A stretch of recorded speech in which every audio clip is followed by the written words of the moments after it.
दोस्तों, मैं हूं विनोद और आप देख रहे हैं मेरा यूट्यूब चैनल पोल्ट्री जोन। दोस्तों, आज हम बात करेंगे विंचिंग सिस्टम के बारे में। विंचिंग सिस्टम हम मुख्यतः 3 जगह पे प्रयोग करते हैं। एक प्रयोग करते हैं हम निप्पल लाइन में, दूसरा हम प्रयोग करते हैं फीडिंग लाइन में और तीसरा हम प्रयोग करते हैं हमारे कर्टन में। दोस्तों, कर्टन में और निप्पल लाइन में जो हम दोनों में जो है एक ही जैसे विंच का प्रयोग कर सकते हैं, इसलिए मैंने यहाँ पे सिर्फ निप्पल विंच के ही प्रकार को लिखा है। उसके जो है हम अब देखते हैं उसको कि यह कितने प्रकार की होती है और हम कहाँ पे इसको माउंट कर सकते हैं। दोस्तों, निप्पल विंच जो है मुख्यतः 2 प्रकार की होती है। एक होती है सीलिंग माउंट, मतलब वो कैंची के ऊपर ही सीधे माउंट हो जाती है। दूसरी होती है वॉल माउंट। अब दोस्तों, हमें जब भी जिस फार्मर भाई को जो भी विंच सिस्टम लगाना है, दोनों बढ़िया परफॉर्मेंस देती है और दोनों जो है एक ही साथ में विंच को उठाते, दोनों में खर्चा लगभग बराबर है, खर्चा इसमें कोई अलग से नहीं आता। तो दोस्तों, सीलिंग माउंट भी अगर आप लगाना चाहें तो लगा सकते हैं, वॉल माउंट भी लगाना चाहें तो लगा सकते हैं। दोनों में जो है खर्चे में भी कोई डिफरेंस नहीं है। ये भी 3000 तक आती है और ये भी 3000 तक ही आती है। तो दोस्तों, चलिए अब हम शुरू करते हैं। ये दोस्तों, तो सीलिंग माउंट अगर हम विंच का प्रयोग कर रहे हैं तो कुछ इस प्रकार से होगी। ये हो गई हमारी फार्म की कैंची हो गई।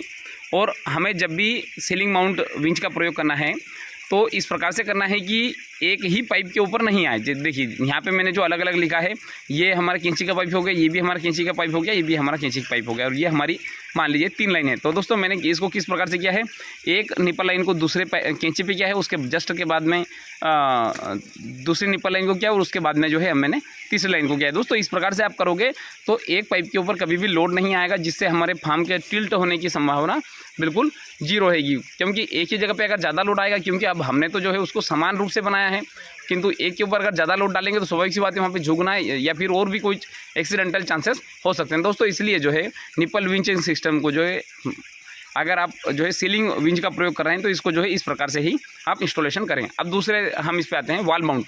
इसको हम वॉल माउंट भी बोल सकते हैं या फिर हम जो है एक ठैया बना लें एंगल का और उसके ऊपर भी हम जो है वेल्डिंग करके और इस विंच का भी हम प्रयोग कर सकते हैं। किंतु इस विंच के प्रयोग में इस बात का विशेष ध्यान रखें, कभी भी ये रास्ते में नहीं आए।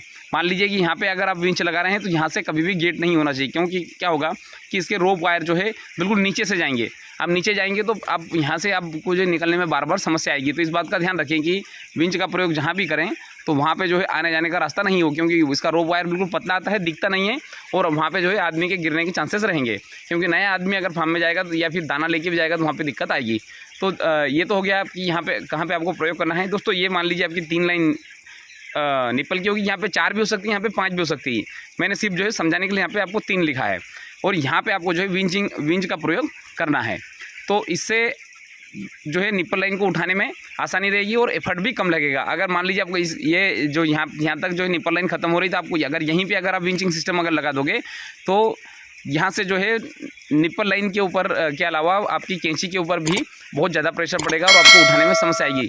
जब भी आप वॉल माउंट विंच का प्रयोग करें तो स्पान थोड़ा सा लंबा रखें और मतलब जहाँ पे निप्पल लाइन ख़त्म हो रही है उसके आगे से जो है आपको कभी भी विंच को लगाना है, तो जिससे एकदम से विंच आपके कैंची के ऊपर लोड नहीं आएगा और इसके रोप वायर की टूटने की या फिर आपके सिस्टम के टूटने की संभावना बिल्कुल नहीं रहेगी। तो दोस्तों, इसके ऊपर मैं अलग से वीडियो बनाऊंगा कि आपको जो है मैं जस्ट जहाँ पे ये इस प्रकार दोनों प्रकार की विंच लगी हुई मैं अलग अलग जगह पे जाकर आपको वीडियो बना के मैं आपको बताऊंगा। किंतु मैंने आपको जो समझाया है, समझाने का ये है कि किसी भी एक कैंची के ऊपर लोड नहीं आए, क्योंकि हमने उसको समान रूप से बनाया है। तो एक के ऊपर ज़्यादा लोड डालेंगे तो वो टूटने की संभावना रहेगी या फिर उसके झुकने की संभावना रहेगी। यहाँ पे भी वही समस्या है। यहाँ पे एकदम से अगर आप जो है जस्ट उसके निप्पल लाइन के नीचे लगा दोगे तो पूरा लोड जो है ये एक ही कैंची के ऊपर आ जाएगा और ये कैंची भी टूट सकती है। तो दोस्तों, इस बात का ध्यान रखिए कि इसको स्मूथली बनाएं और वो कैसे बनाएंगे वो मैं थोड़ा सा आपको अगले वीडियो में समझाऊँगा। दोस्तों, इस प्रकार से जो है हम विंच का प्रयोग करेंगे तो इससे हमारे फार्म को किसी प्रकार से नुकसान नहीं होगा। दोस्तों, इसी के साथ मैं वीडियो समाप्त करना चाहूँगा। धन्यवाद।